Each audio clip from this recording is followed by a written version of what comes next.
Gente, vamos iniciar. Então hoje, nosso dia, né, 8 de março, Dia da Mulher. E quando a gente fala sobre ser mulher, infelizmente a gente fala de uma realidade de violência, né? Tanto no contexto bíblico, que a gente vai ver um relato de uma violência sofrida por uma mulher na Bíblia, como na nossa realidade aqui no Brasil. E aí, para contextualizar um pouco esse tema, eu acho importante a gente pensar um pouco sobre isso nessa nosso país. E aí eu trago alguns dados de uma pesquisa que foi lançada no passado, os resultados foram publicados. O nome da pesquisa é Visível e Invisível, a vitimização de mulheres no Brasil. E foi uma pesquisa feita junto do Datafolha com o Fórum Brasileiro de Segurança Pública. Essa pesquisa mostrou que nos últimos 12 meses, no último ano, pelo menos 4,7 milhões de mulheres sofreram algum tipo de agressão física. E aí na pesquisa eles especificaram essa agressão física como chute, soco ou empurrão. E isso significa, né, isso dá um dado de que pelo menos acontecem 536 casos de agressão física por hora no Brasil, que é muito preocupante, né? E se a gente vai pensar que já aconteceu essa agressão física, é porque aí já é psicológica, né? Uma violência psicológica. Então pensa que 500 e poucas mulheres sofrem a cada hora de uma violência física e de uma violência psicológica também no Brasil. É bem preocupante. Essa pesquisa mostrou também que 1,6 milhão de mulheres foram espancadas ou sofreram tentativa de estrangulamento, enquanto 22 milhões, o que equivale a mais ou menos 37,1% de brasileiras, relataram então sofrer algum tipo de assédio. Entre os casos de violência, 42% ocorreram no ambiente doméstico. Então a gente percebe quanto essas mulheres não estão protegidas nas suas próprias casas, e ali é o principal espaço de violência. E 76,4%, um número super alto, quase 80%, dessas mulheres relataram que conheciam o autor da violência. Então isso corrobora ainda mais que é no ambiente familiar, que é com pessoas que as mulheres conhecem que elas são violentadas, né? E para além do ambiente doméstico, a pesquisa também trouxe o dado de que as mulheres são assediadas fisicamente no transporte público. 4 milhões de mulheres relataram que são assediadas nesse espaço. Então a mulher não tem uma proteção no ambiente doméstico e também no ambiente público, né? Saindo de casa, pegando o transporte público, a mulher também é assediada. E é sempre importante pontuar, quando a gente fala de violência contra a mulher, que essa violência ela não é homogênea, né, a todas as mulheres. O estudo mostrou que as mulheres pretas e pardas são mais vitimadas do que as brancas e as mais jovens, se comparado com as mulheres mais velhas. Então a gente vê aí claramente um recorte de raça que tem que pontuar, né? E na relação também à idade. E uma questão preocupante dessa pesquisa, ela mostrou que essas mulheres estão sendo vítimas de violência, né, como todos esses dados, e essas mulheres estão sofrendo caladas. A pesquisa apontou que 52% das mulheres, após sofrer uma violência, não denunciou o agressor ou procurou ajuda. Então é mais da metade das mulheres ainda fica com essa violência velada, tem dificuldade de conseguir procurar ajuda, né, e expor essa situação. Apenas 15% das mulheres relatou pedir ajuda para alguma familiar e 10,3% buscam a delegacia especializada. E daí a gente pode pensar na questão da família. Essa mulher muitas vezes é agredida no ambiente familiar, então esse ambiente não é seguro nem para ela também se proteger e buscar ajuda. E com relação ao número tão pequeno de 10,3% que buscam uma delegacia especializada, talvez ajude a entender o fato, né, desse dado, que ainda pouquíssimos municípios no Brasil têm delegacias especializadas, né? A gente tem um dado que só 8% dos municípios brasileiros têm delegacias especializadas para mulher, o que é algo muito preocupante e que, de fato, dificulta muito que essa mulher tenha alguma ajuda, né? Então, esse é cruel, né, terrível, de muito sofrimento, de muita violência que a gente tem no Brasil. E agora a gente vai pular então para o texto bíblico. Convido vocês a ir lá para o Antigo Testamento, no texto de 2 Samuel, capítulo 13. Quem tem Bíblia aí, quem consegue abrir no aplicativo ou na internet, abre lá, que a gente vai ver um pouco desse relato histórico de uma mulher, Tamar, que também sofreu uma violência doméstica. Então a gente vê que essa realidade de violência não é só de agora, né, vem de um tempo atual, um tempo anterior. Vou esperar um pouquinho, quem está abrindo aí é 2 Samuel, capítulo 13, o versículo 1 até o 11. A gente vai ler primeiro e depois a gente segue conversando. Não sei também se vocês já ouviram falar desse texto. Eu não conhecia, é um texto que dificilmente a gente tem relato, porque até é um texto bem forte, né, que relata uma violência. Certo? Posso ler o texto? Eu peguei aqui uma Bíblia NVI, que é a nova versão internacional, que às vezes a linguagem é mais fácil pra gente conseguir entender. Então vou ler lá, tá? 2 Samuel 13, do 1 até o 11. Depois de algum tempo, Amon, filho de Davi, apaixonou-se por Tamar. Ela era muito bonita e era irmã de Absalão, outro filho de Davi. Amon ficou angustiado ao ponto de adoecer por causa da sua meia-irmã Tamar, pois ela era virgem e parecia-lhe impossível aproximar-se dela. Amon tinha um amigo muito astuto chamado Jonadab, filho de Simeia, irmão de Davi. Ele perguntou a Amon: filho do rei, por que todo dia você está abatido? Quer me contar o que se passa? E Amon lhe disse: estou apaixonado por Tamar, irmã de meu irmão Absalão. Vá para a cama e finge estar doente, disse Jonadab. Quando seu pai vier visitá-lo, diga-lhe: permite que minha irmã Tamar venha dar-me de comer. Gostaria que ela preparasse a comida aqui mesmo e me servisse. Assim poderei vê-lo. Amon aceitou a ideia e deitou-se, fingindo-se doente. Quando o rei foi visitá-lo, Amon lhe disse: eu gostaria que minha irmã Tamar viesse e preparasse 2 bolos aqui mesmo e me servisse. Davi mandou dizer a Tamar no palácio: vá à casa do seu irmão Amon e prepare algo para ele comer. Tamar foi à casa do seu irmão, que estava deitado.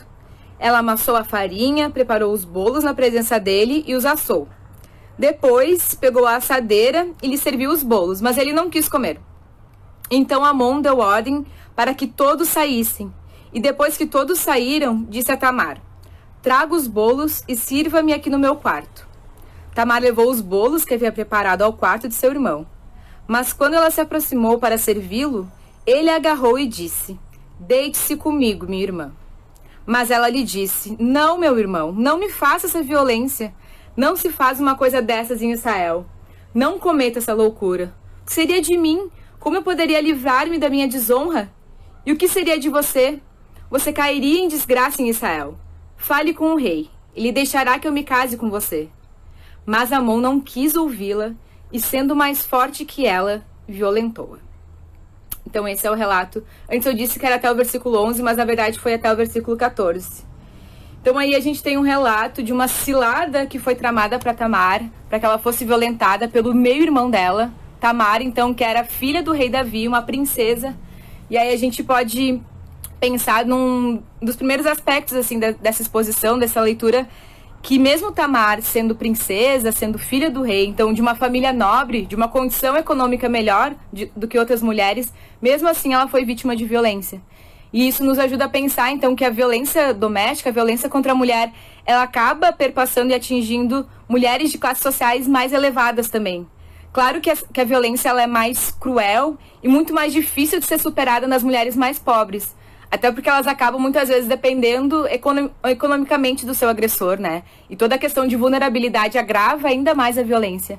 Mas ainda assim, mulheres com uma vida melhor ou de outras classes sociais, né, mais abastadas, podemos dizer assim, também são atingidas pela violência, né? O fato dela ser princesa, dela ser filha do rei, não impediu que ela fosse violentada. E tem outro aspecto também que o texto, pelo relato assim, histórico, a gente pode saber que Tamar, ela era filha do rei e ela era bem nova, era uma adolescente, ela tinha aproximadamente 15 anos de idade, e até no texto ele fala, né, que ela era virgem, isso que despertou também no Amon esse desejo perverso dele. Então era uma adolescente, uma menina muito nova, princesa, né, filha do rei, que ainda assim foi violentada. E a gente pode ver então pelo texto que a Tamar, ela obedeceu uma ordem do pai dela, né, foi Davi que foi chamar então ela para ir lá no quarto do Amon, e aí a gente percebe que é isso, o acesso da Tamar a Amon, o cara que agrediu ela, foi concedido pelo pai, né? Foi nesse ambiente familiar, doméstico, o pai que respaldou isso. Era como se Davi fosse dar um mimo, né, pro filho dele, que ele estava doente, se fingiu de doente.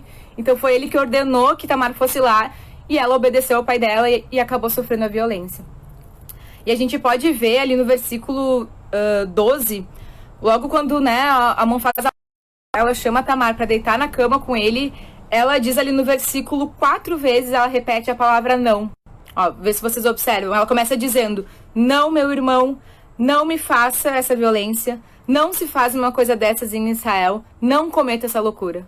Então, 4 vezes, né, Tamar pediu, insistindo junto com Amon, que ele não fizesse isso.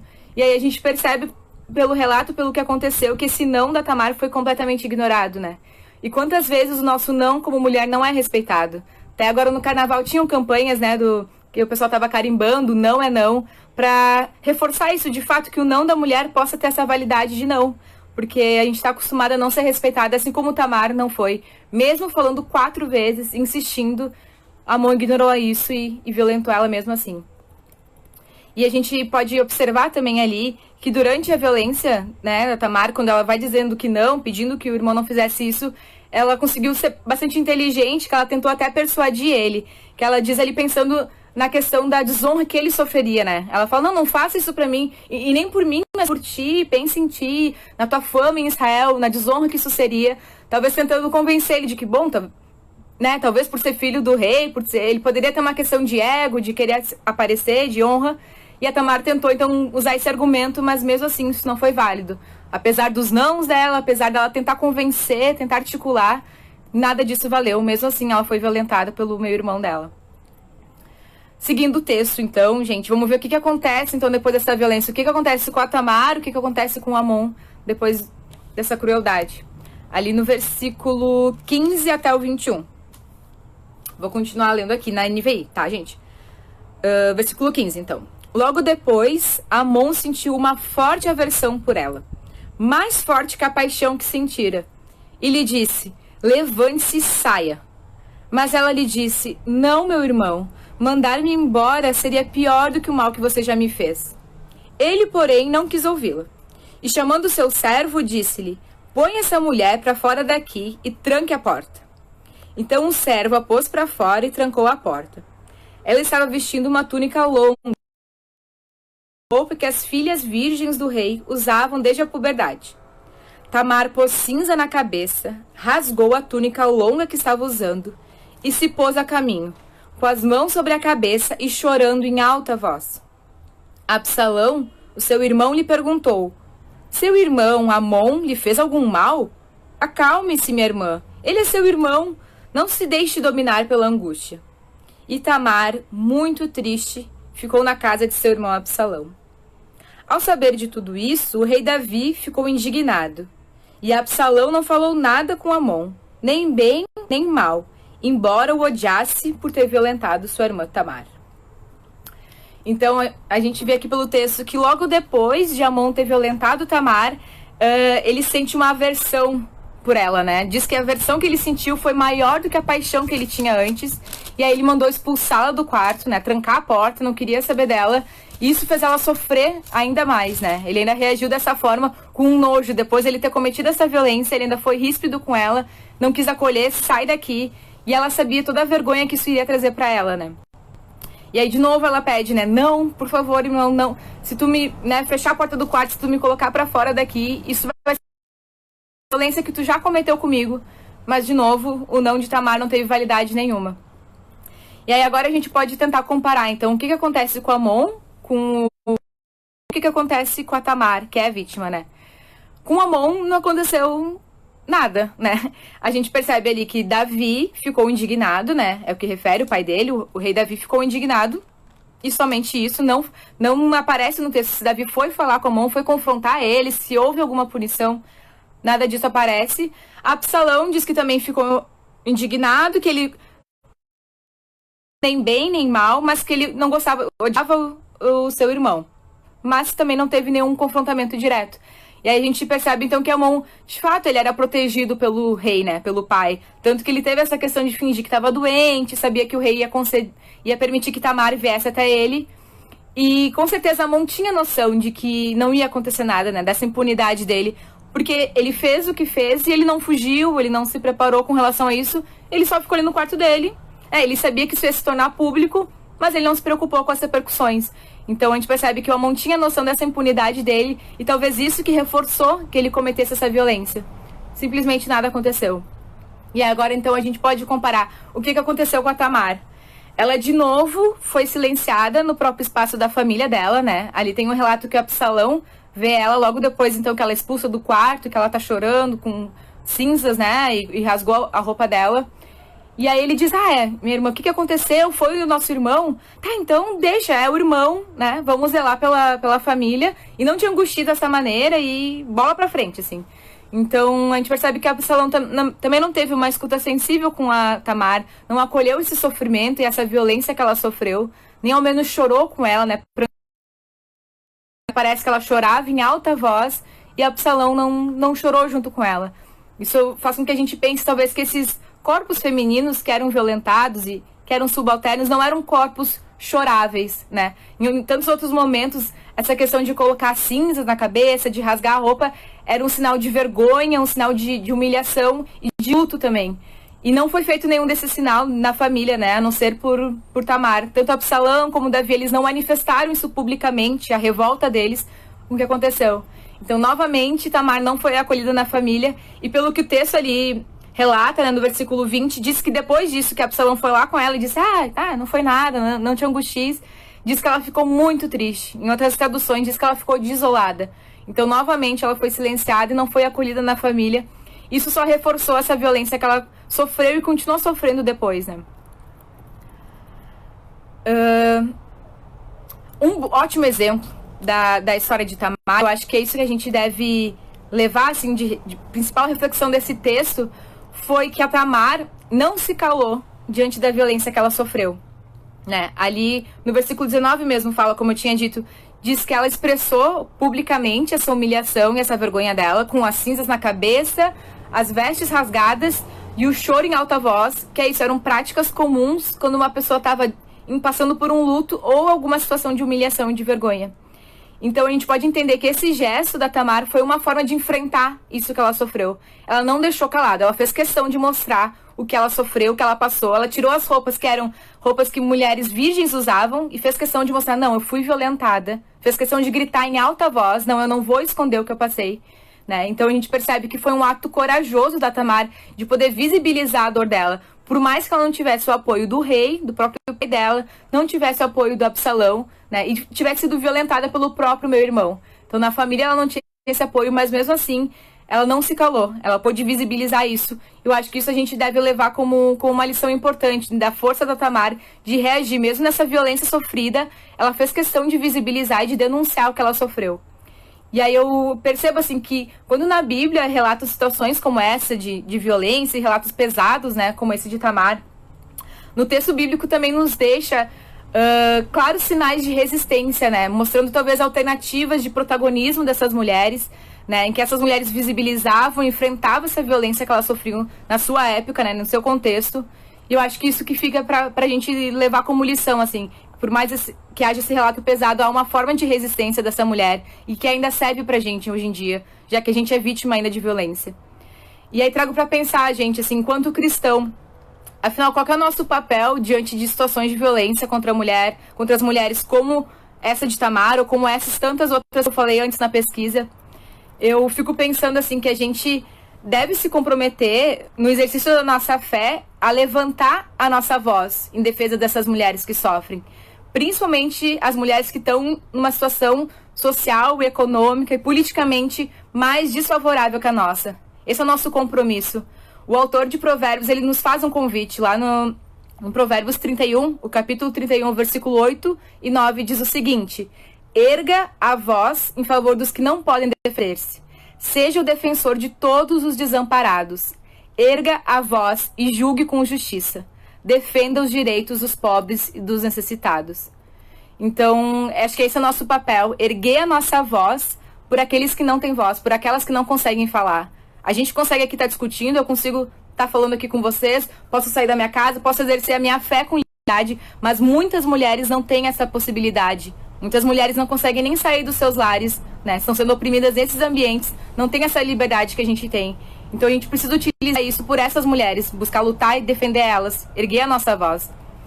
E eu trago outro dado que a gente tem que atentar para o fato de que 40% das mulheres vítimas de violência são evangélicas, segundo uma pesquisa da Universidade Mackenzie. Pelo que eu vi, a pesquisa foi de 2010, já faz um tempinho, mas eu analiso esse dado como ainda sendo atual, ainda é real isso.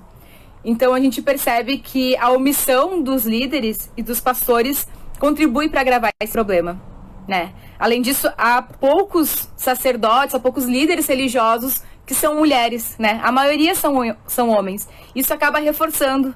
É isso, 40% das mulheres que sofrem violência são evangélicas. Elas estão dentro das igrejas e talvez não se sentem representadas. Não tem nos púlpitos alguém que fale por elas. São homens que estão ali decidindo as questões da igreja, que estão decidindo o que vai ser falado, o que vai ser discutido. E a violência contra a mulher não tem espaço, né, no ambiente religioso. E aí eu faço um convite aí para nós, mulheres cristãs, que eu entendo que é por isso que a gente, né, mulheres cristãs, deve ocupar os espaços de fé, deve usar a nossa voz, né, em nossa defesa. Porque se não for a gente, quem vai pensar nessas mulheres cristãs que estão sofrendo? Se não for a gente tomar a frente dos espaços, né, de liderança nas igrejas, quem que vai pensar nessas mulheres? A gente vai esperar que os pastores, que os líderes religiosos, homens, pensem nelas? É o nosso papel, é o nosso compromisso. Por isso que eu tô aqui também, e é difícil pela vergonha, mas eu acho que é importante, é a nossa missão também poder dar sobre isso. E trago a reflexão de que algumas pessoas apontam como uma alternativa armar a nossa população, né? Dar o porte de arma, ou facilitar o acesso, ampliar esse acesso. E eu analiso que isso torna a nossa sociedade ainda mais violenta para as mulheres. Eu não acho que essa deve ser a nossa arma. Eu acho que a nossa arma é a nossa fé. E aí trago que a gente deve viver, que a gente deve pregar uma fé libertária, engajada com a transformação da nossa sociedade. E com relação a isso é ligado à diminuição da violência sofrida por mulheres. Não é possível transformar a sociedade sem mudar esses dados tão alarmantes de que 536 mulheres sofrem a cada hora no nosso Brasil. Então a gente precisa se engajar com essa fé, que realmente esteja ligada com essa realidade e busque mudar esses dados tão alarmantes. Que a gente possa pregar, que a gente possa viver o amor de Deus, que criou os nossos corpos, a imagem e semelhança dele, para serem cuidados e não violentados. Que a gente possa anunciar a paz a essas mulheres que sofrem e que elas possam se enxergar no Deus que também é mulher. Que a gente possa aproximar essa mensagem dessas mulheres. E é isso, gente, que eu queria trazer para a gente pensar um pouquinho nesse Dia da Mulher, nesse dia de luta. Eu faço convite também para quem é de Porto Alegre. Amanhã a gente vai ter um ato que, se não me engano, sai às 6 horas da Esquina Democrática. Me corrijam se é às 5 ou às 6. Mas a gente vai estar lá enquanto cristãos contra o fascismo, enquanto mulheres do nosso coletivo, porque a gente deve ocupar esses espaços, é nosso papel enquanto cristãos, é isso que Deus nos pede, certo? Muito bem. E conheçam também o Projeto Redomas, como estão colocando nos comentários. Certo, gente, boa noite pra vocês, muita luta pra gente, que a gente possa se encher de esperança, se encher de energia pra lutar, pra mudar essa realidade, certo? Beijo!